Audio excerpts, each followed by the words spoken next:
Assalamualaikum warahmatullahi wabarakatuh. Sebelumnya perkenalkan, nama saya Lindia Astuti dari 11 MIPA 2. Saya Indriana Dewi dari kelas 11 MIPA 2. Kini kami akan menjelaskan tentang materi pemanasan global.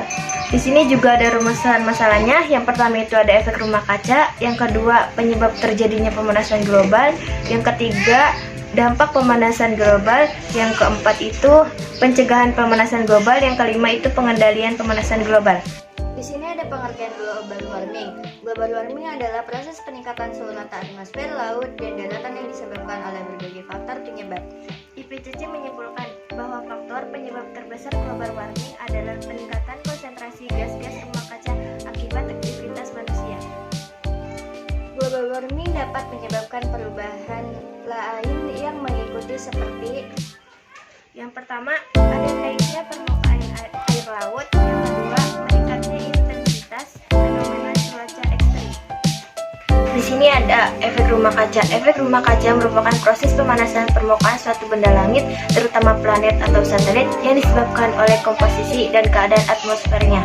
Lalu di sini ada gas-gas efek rumah kaca. Yang pertama ada CO2 atau karbon dioksida, lalu CH atau metana, N2O atau nitrogen oksida, CFC atau klorofluorokarbon, HFCS atau hidrofluorokarbon, dan SFS atau sulfur heksafluorida. Di sini ada cara mengatasi efek rumah kaca. Yang pertama, mengurangi limbah dan mendaur ulang. Yang kedua, mengurangi penggunaan AC. Yang ketiga, menggunakan lampu hemat energi. Yang keempat, mengurangi gas emisi kendaraan. Yang kelima, membeli produk hemat energi. Penyebab terjadinya pemanasan global. Yang pertama ada polusi karbon dioksida dari pembakaran fosil. Kedua, polusi karbon dioksida dari pembakaran bahan bakar untuk transportasi. Yang ketiga, ada gas metana dari peternakan dan pertanian. Yang keempat, ada aktivitas penebangan hewan. Berikut ada gambar-gambar penyebab dari pemanasan global.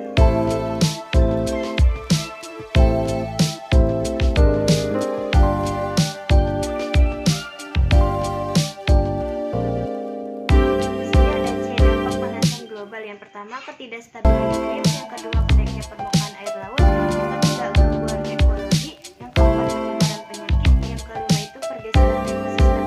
Di sini ada pencegahan pemanasan global. Yang pertama, tidak menebang pohon sembarangan, karena pohon merupakan penghasil CO2 atau oksigen terbesar di dunia dan menyerap gas CO2 atau karbon dioksida.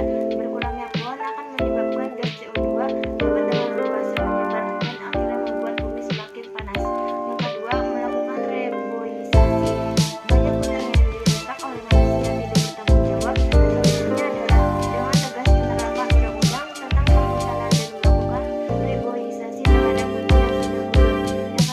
Mengurangi penggunaan kendaraan pribadi.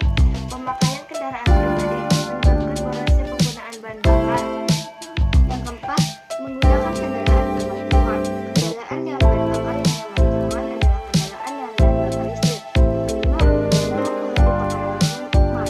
Penanaman tanaman hias atau tanaman lain yang memiliki daun hijau dan memiliki potensi yang menghasilkan oksigen. Yang keenam, efisiensi penggunaan energi. Tujuannya untuk mengurangi jumlah energi yang dibutuhkan.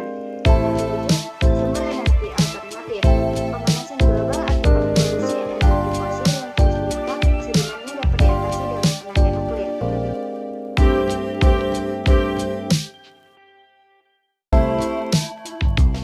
Lalu ada yang terakhir, pengendalian pemanasan global. Ada dua pendekatan utama untuk pengendalian pemanasan global. Yang pertama, mencegah karbon dioksida yang lepas ke atmosfer dengan menyimpan gas serta.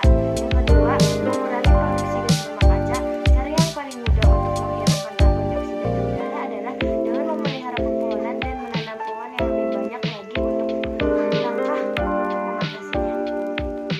Hal ini adalah dengan pemutaran berbalik yang berperan dalam mengurangi semakin bertambahnya gas rumah kaca. Selain itu, gas karbon dioksida juga dapat dihilangkan secara langsung. Caranya dengan menyuntikkan atau menginjeksikan gas tersebut ke sumur-sumur minyak untuk mendorong agar minyak bumi keluar ke permukaan. Dan dari kami